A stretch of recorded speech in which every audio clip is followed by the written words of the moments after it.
तो स्वागत है आपका नॉवेलिस्टिक के एक और नए वीडियो में। गाइस, अगर हमारे चैनल से आप जुड़ रहे हैं तो आपको इतनी गारंटी तो मिल ही सकती है कि देश और दुनिया की जो कहानियां हैं, जो लिटरेचर है, जो भी लेखक विचारक हुए हैं, उनके बारे में मैं आपको बताऊं। आज इस वीडियो में एक बेहतरीन स्टोरी लेके आया हूं, उसका जो है रिव्यू आपको जरूर लेंगे, जो कि यूट्यूब पे कहीं और नहीं है। ठीक है, तो अगर ऐसी स्टोरी अगर आपको ज्यादा पसंद है तो हमारे चैनल से जुड़ जाइए। इस चैनल में देश और दुनिया की नई नई कहानियां और उसके जो रचयिता है, लेखक विचारक है, उसके बारे में मैं बताता रहूँ। आज जो कहानी का रिव्यू करने वाले हैं वो उसका नाम है शूद्र। मुंशी प्रेमचंद द्वारा लिखित ये जो स्टोरी है वो आपको अंदर से झंझोड़ देगी, आपको सोचने पर मजबूर कर देगी कि क्या है कि समाज जब तक इंसान को किस हद तक मजबूर कर देता है ताकि वो खुद की ही जान ले ले। गाइज, ये जो स्टोरी है वो शुरू होती है एक माँ बेटी के एक छोटे से घर से। एक झोपड़ी में एक माँ बेटी रहती है। माँ का नाम गंगा है और जो बेटी है उसका नाम गोरा है। मजदूरी मेहनत करके वो अपना गुजर बसर कर रही होती है। ठीक है, और जैसे तैसे अपना जो है घर चला रही होती है। मुंशी प्रेमचंद की हर एक स्टोरी में आपको दिखेगा कि कोई एक पिछली कम्युनिटी का कोई मेन कैरेक्टर है, वो मुख्य धारा की लेखन कहानी में आपको जो है एक इंपॉर्टेंट रोल प्ले करते दिखेगा। यानी कि अगर आप कोई भी स्टोरी उठा के देख लीजिए, जैसे कि ईद का एक मुस्लिम कम्युनिटी का जो बच्चा होता है वो उसको ईद पे ईदी मिलती है। ठीक है, एक मिनिमम अमाउंट ऑफ रुपीज़ मिलती है। तो उस वो रुपीज़ का वो क्या करता है, वो आपने सबने पढ़ा, आपने सबने देखा है कि ईदी पे सभी बच्चे जो है कुछ न कुछ मिठाइयाँ अपने लिए या अपने लिए गिफ्ट खरीदते हैं। तभी ये बच्चा क्या करता है कि अपनी मदर के लिए एक चिमटा खरीदता है। क्यों? क्योंकि वो देखता है कि हर बार रसोई करने पर उसके उसके जो मदर है उसका जो उसके हाथ जो है जलते हैं। तो वो अपने ईदी जो है एक चिमटा बाजार में से खरीद के अपनी माँ को गिफ्ट में देता है, उपहार के रूप में देता है। तो एक सोचो कि ऐसी कोई स्टोरीज जो आप बोल सकते हैं कि हाँ, इसको जो है मुख्य धारा में होना चाहिए, अभी बोल सकते हैं। लेकिन जब मुंशी प्रेमचंद जीवित थे और अपनी पीक लेखन कार्य में थे, ठीक है, अपनी पीक एज में थे, तब उन्होंने ऐसी स्टोरीज लिखी जो समाज को एक आईना रूप दिखाती हैं। और मुझे लगता है कि तब जब ये कहानियाँ लिखी गई है तब कोई ऐसा लिखता नहीं था, खुले तौर पे लिखता नहीं था। ठीक है, और बहुत सारी स्टोरियाँ मैं आपको रिकमेंड कर सकता हूँ, जैसे कि गबन है, गोदान है, कफन है, सौत है, शूद्र है, निर्मला है। ठीक है, ठाकुर का कुआं है और है ईदगाह। ठीक है, तो ये सारी स्टोरीज में आपको कुछ ना कुछ अलग दिखेगा और कुछ ना कुछ बढ़िया दिखेगा। हालांकि उनके टाइम के जो लेखक थे वो ऐसा नहीं करते थे कि जो है कोई पिछड़ी कम्युनिटी का जो मुख्य कैरेक्टर लेके उसके इर्द गिर्द उसकी क्या परेशानियां हैं और उसकी क्या जो है प्रॉब्लम्स है समाज के साथ, और उसको मेन स्ट्रीम में लाया जाए, वो कार्य जो है उनके समय के जो लेखक या उनके जो समकालीन लेखक थे वो नहीं करते थे। उससे विपरीत ये करते थे कि जो भी मुख्य परंपरा या रूढ़ियाँ चलती आ रही है उनके इर्द गिर्द वो स्टोरीज लिखते थे, उनका महिमा मंडन करते थे। तो इतने अलग थे मुंशी प्रेमचंद, और इसीलिए हम सब उनके जो लेखन के जो है फैन हैं आजकल। और इतनी लोकप्रिय है आज के दौर में मुंशी प्रेमचंद की जो कहानियाँ हैं वो।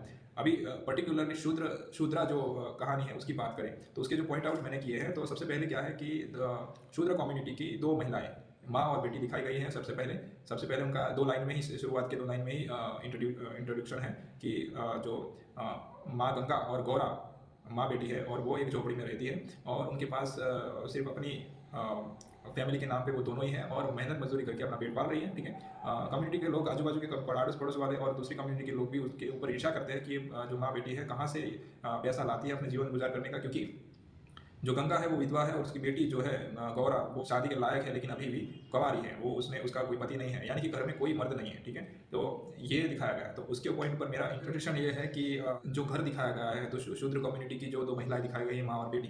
तो सबसे पहले कि ये शूद्र कम्युनिटी को क्या कहते हैं कि एक रूपक है। ठीक है, एक मेटाफर है। ये सूचित करता है कि शूद्र कम्युनिटी की जो गरीबी है या फिर उनकी जो खुददारी है उसका सूचक है। ठीक है, सबसे पहले कि गौरा और जो गंगा है उससे एक शूद्र कम्युनिटी की पहचान दिखती है कि कैसे उनके उनकी वो एक गरीबी से तो जूझ ही रही है, साथ ही साथ एक सामाजिक अत्याचार से भी जूझ रही है, फिर भी किसी के सामने ना तो हाथ फैला रहे हैं और खुद मेहनत मजदूरी करके अपना जीवन बसर कर रहे हैं। ठीक है, तो मेहनत करने वाली कम्युनिटी प्रेमचंद ने दिखाई। आसपास के लोग गंगा और गौरा पर ईर्ष्या करने लगते हैं और सोचने लगते हैं कि ये दोनों माँ बेटी अपना जीवन बसर कर कैसे रही है, अगर इनके घर में कोई मर्द नहीं है, कोई कमाने वाला नहीं है, या फिर ये किसी के सामने हाथ नहीं फैला रही है, किसी से हेल्प नहीं मांग रही है, तो ये अपना जीवन गुजार कर कैसे रही है। ऐसे ईर्षा करते हैं और कई बातें बनाते हैं। साथ में जो गौरा जो लड़की होती है वो बहुत जवान हो चुकी होती है, शादी लायक हो चुकी होती है और सुंदर भी उतनी ही होती है, लेकिन आज तक किसी के साथ में उसको हंसते बोलते नहीं देखा गया है, ना कि किसी गांव के कुएं पर या फिर कहीं किसी महिलाओं के साथ उसका जो है बातचीत किया करते हुए उसे देखा गया है। यानी कि बहुत ही सुशील और संस्कारी लड़की है। वो गाँव लोग देख रहे होते हैं कि भाई ये दोनों महिलाएं हैं, ये कम्युनिटी से हैं और ये अपना मेहनत करके ही अपना गुजर बसर कर रही है। दूसरी बात यह है कि बिना मर्द का घर बताया गया है। तो ये इस बात का सूचक है कि पिछड़ी जो कम्युनिटी है उनमें जो है कोई ये उनके जो सालों से अत्याचार हो रहा है उनके सामने विद्रोह करने वाला कोई मर्द नहीं था, मतलब यानी कि कोई उसके सामने जो आवाज़ उठाए वैसा कम्युनिटी में कोई इतना शक्तिशाली एक्सट्रीम लेवल पर कोई मर्द नहीं हुआ है जो उनका विरोध करे उनके साथ होने वाले अत्याचारों का। तो मेरा ये इंटरप्रिटेशन है कि ये जो सूचक उन्होंने यूज़ किया है वो बहुत ही बेहतरीन है।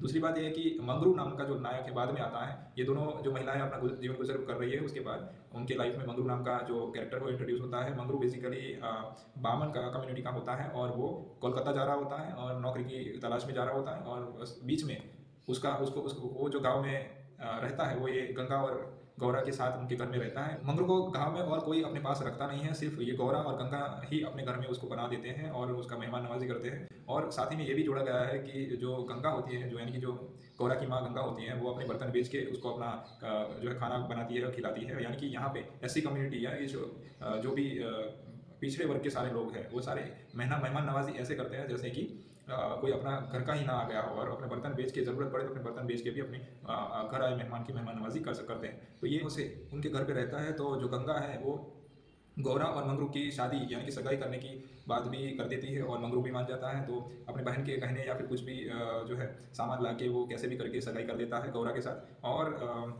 कुछ दिन गौरा के साथ ही रहने लगता है। उसके बाद आस पड़ोस के लोग और बाहर की दूसरी बिरादरी के लोग बहुत सी बातें बनाने लगते हैं। तो मंगरू सोचता है मैं कहाँ फंस गया और वो अपने बहन के गहने लौटा के वापस जो है माँ बेटी को छोड़ के वो चला जाता है कोलकाता।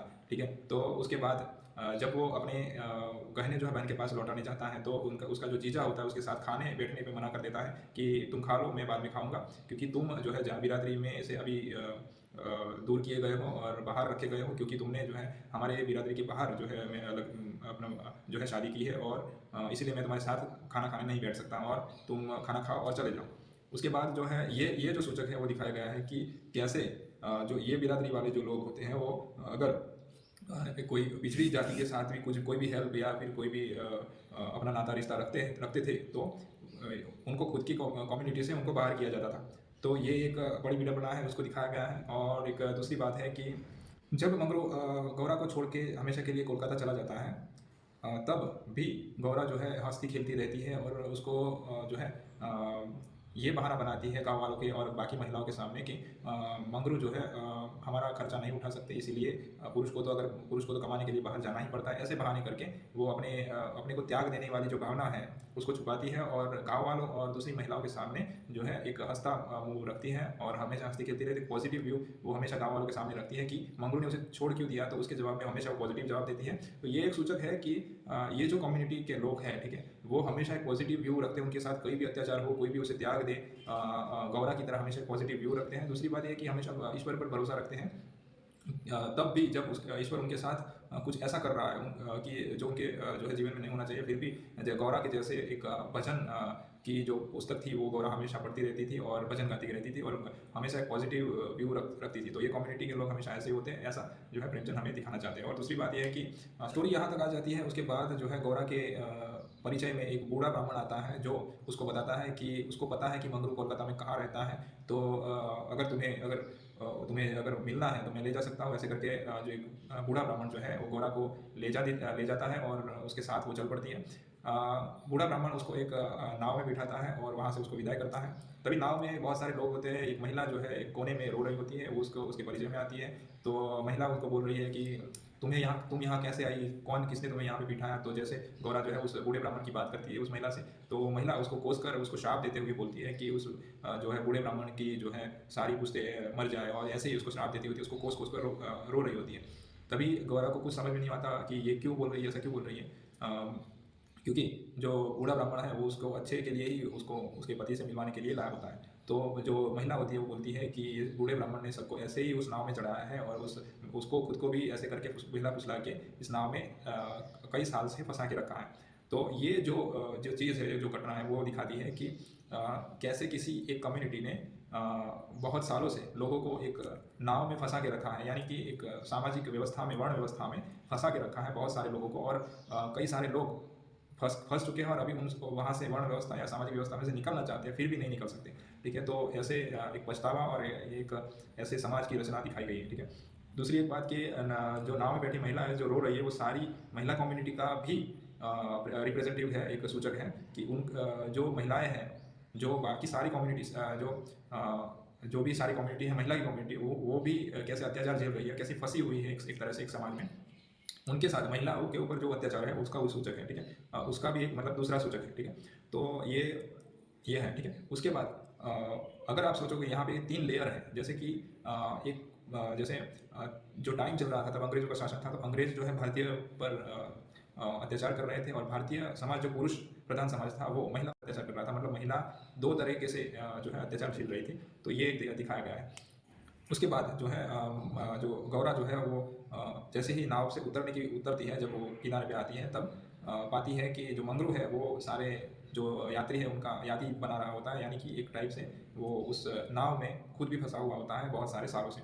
और यहाँ पे क्या है कि नाव से उतरने के बाद मंगरू और वो जो महिला है वो एक दूसरे से मिलते हैं और फिर आगे निकलते हैं। तो अंग्रेज मिलता है, अंग्रेज बोलता है कि ये 2 महिला मेरे हवाले कर दे। तो मंगरू उससे लड़ने लगता है, फिर वो वहाँ से चले जाते हैं। जैसे जैसे करके वो अंग्रेज फिर से बोलता है कि इन दोनों में से कोई एक महिला मेरे पास भेज दें। और जब मंगरू बोलता है इनमें से ये मेरी बहन है और ये मेरी पत्नी है, तो मैं ऐसा नहीं कर सकता, मुझे जाने दो। तो अंग्रेज बोलता है कि अगर तूने ये नहीं भेजा, इनमें से कोई एक नहीं भेजी, तो मैं तेरे को बहुत सारे कोड़ों से पिटवाऊंगा और मरवाऊंगा, ठीक है। तो लास्ट में, एट द लास्ट, जब वो किसी एक को भी नहीं भेजता है, किसी एक महिला को भी उसके पास नहीं भेजता है, तो वो अंग्रेज उसको सजा के लिए बुलाता है और बहुत सारे कोड़े से पिटवा। एट द एंड दोनों ही जो मेन कैरेक्टर्स हैं वो अपनी जान दे देते हैं एक दूसरे के लिए, क्योंकि ये समाज जो है उनके लिए बाधा रूप है, क्योंकि दोनों अलग कम्युनिटी से हैं। और ऊपर से जो अंग्रेज़ जो है उस पर अत्याचार कर रहा है कि अगर तूने दोनों में से एक महिला को मेरे पास नहीं भेजा तो मैं तुझे कोड़ों से पिटवा कर मार दूंगा। तो ये घटना जो है इसका सूचक है कि जो भारतीय समाज है अपने अंदर अंदर तो एक अत्याचार झेल ही रहा होता है, ऊपर से किसी अंग्रेज शासन का भी जो है अत्याचार झेल रहा होता है। उसमें जो आप कह सकते हैं कि जो सच्चे लोग हैं वो पीस कर मर जाते हैं, और इस जन्म में यहाँ पर इस धरती पर उनका मिलन नहीं हो पाता है, और दूसरे कहीं जैसे आप कह सकते हैं दूसरी कोई दुनिया में उनका मिलन हो सकता है। तो ये कहानी है, आप पूरी पढ़िएगा, बहुत ही अच्छी कहानी है। और बहुत सारे मैंने तो बहुत ही कम सूचक आपको दिए हैं कि इसका इंटरप्रिटेशन ये होता है। तो बहुत सारे सूचक आप खुद निकालेंगे कि अच्छा ये भी होता है। अगर आपको ऐसे सूचक पसंद है और पता है, आपको खुद निकाल सकते हैं, तो आप कमेंट जरूर से कीजिएगा, मैं ज़रूर से पढ़ूंगा। और बहुत सारी चीज़ों पे ये कहानी जो है बहुत शॉर्ट्स है, लेकिन बहुत सारे सूचक देती है और बहुत सारे प्रहार करती है। जैसे कि भारतीय समाज में वर्ण व्यवस्था पर सूचक, उसके अंदर जो महिला के उत्पीड़न की ऊपर जो प्रहार करती है वो भी अलग है।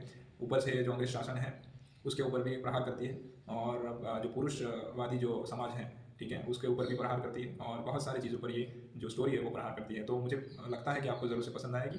अगर आप लिटरेचर के रसिक हैं, अगर आपको लिटरेचर को जानने में पढ़ने में मज़ा आता है, तो ज़रूर से आपको ये स्टोरी जो है पढ़नी चाहिए। और मुंशी प्रेमचंद की बहुत सारी और भी स्टोरीज़ है जो आपको पसंद आएगी। Thank you for watching.